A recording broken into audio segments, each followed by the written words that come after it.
Queridos amigos, sejam bem-vindos a mais um vídeo no canal Poptopia. Eu sou o Daniel e no vídeo de hoje nós vamos falar sobre um tipo de quadrinho raro.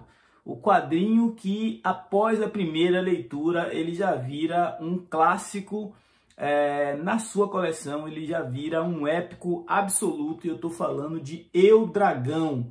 Um quadrinho que foi lançado esse mês pela editora Comic Zone, com aquele acabamento que a gente já conhece, 192 páginas, com capa dura. Essa HQ ela foi produzida pelo Juan Jiménez e é o Eu, Dragão, a saga. Aqui a gente vai ter a história completinha deste tratado de fantasia medieval desenvolvido pelo Juan Jiménez. Essa HQ ela tem todos os elementos que uma grande história medieval precisa ter. Guerra entre reinos, conspirações políticas, intromissão de religioso que tem um caráter duvidoso e, óbvio, o elemento da magia, né? É uma saga, um arco, um quadrinho chamado Eu, Dragão, não poderia não ter dragões. E dragões são criaturas místicas e fabulosas. Então, se você curtiu a Game of Thrones, se você curtiu House of Dragons, se você curtiu o próprio Senhor dos Anéis, o Hobbit, com certeza esse quadrinho vai também fazer você ter boas emoções e uma leitura extremamente agradável. O ponto é que a minha expectativa para Eu, Dragão era a expectativa de encontrar algo muito parecido com o que recentemente eu tinha lido na Casta dos Metabarões, que é um trabalho também do Juan Jiménez com o Jodorowsky. Acontece que, apesar do traço e da similaridade artística, as duas obras são completamente diferentes, uma vez que o Metabarões é muito mais pautado na tecnologia, e aqui em Eu, Dragão a gente vê dois reinos medievais sendo colocado um contra o outro por conta de um artefato, por conta de uma sabedoria antiga, por conta de um objeto que pode salvar a vida e determinar uma condição quase que divina de uma das personagens. A gente vai conhecer a história de uma mulher e ela está em vias de dar à luz. Essa mulher se chama Valka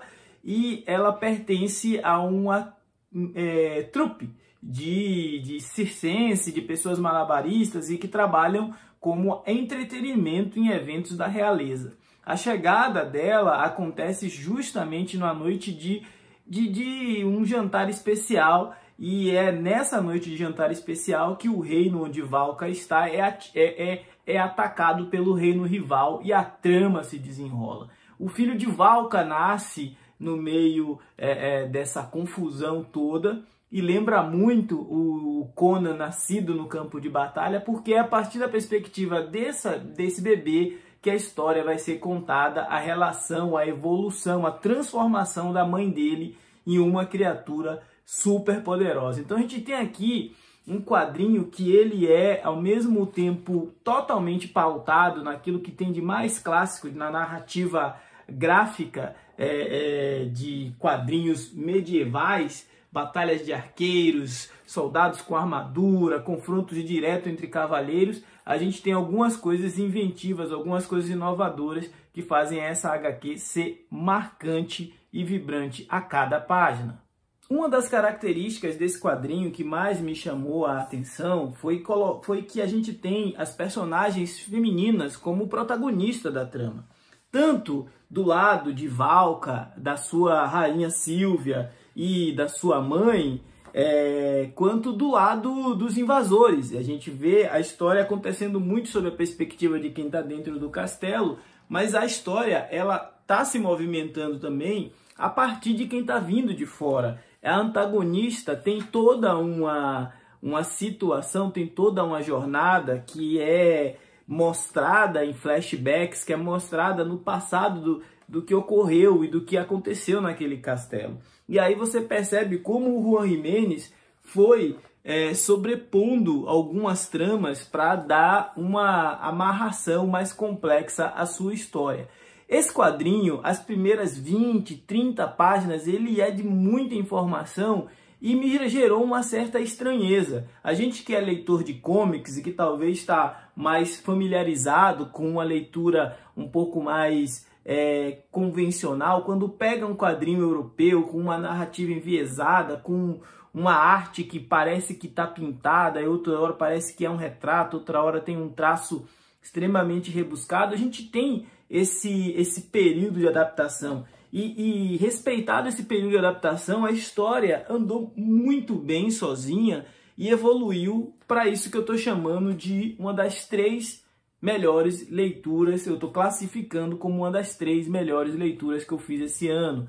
Esse é o tipo de quadrinho que você não vai pegar e ler em 2, 3 horas. Nesse encadernado, nessa edição, vamos chamar de definitiva, da editora Comic Zone, a gente tem os 3 volumes do Eu, Dragão. O Fim da Gênese é o volume 1, o Livro de Ferro é o volume 2 e Os Imortais é o volume 3. Aí tá tudo reunido aqui, a história tá completa com início, meio e fim. Para finalizar, eu preciso registrar que o trabalho gráfico e editorial é muito bonito. É uma das HQs mais bonitas que eu tenho na coleção. E aqui tanto o editor, que aqui é o Thiago, quanto o Ferrez, né? Eles tiveram um projeto gráfico extremamente, foram muito felizes em compor um projeto gráfico extremamente sofisticado, mas o que me chamou mesmo a atenção foi uma tradução que não me parece que houve prejuízo para a obra original, né? Uma tradução muito próxima daquilo que a gente imagina que seria falas, posicionamentos. Não teve adaptações para facilitar a leitura. Muito pelo contrário, é uma adaptação que em alguns momentos exige do leitor um pouco mais de atenção, um pouco mais de vocabulário, um pouco mais de interpretação de texto para perceber as diversas camadas da história que está acontecendo aqui. Então, esse é um quadrinho que, ao meu ver, se destaca muito no mercado nacional pelo conteúdo e também pela sua composição editorial como produto. Se você ficou curioso, viu comentários e está afim aí de fazer a aquisição, eu vou deixar o link aqui na descrição do vídeo. Dá uma olhadinha, pensa com carinho e, se couber no seu bolso, compre, porque é muito bacana. Esse foi o Poptopia de hoje. Se você não for inscrito, se inscreva, ajude esse canal a crescer e ganhar relevância nesta concorrida plataforma. Afinal, falar de gibi é sempre bom, falar de um épico das HQs é melhor ainda. Forte abraço, até a próxima!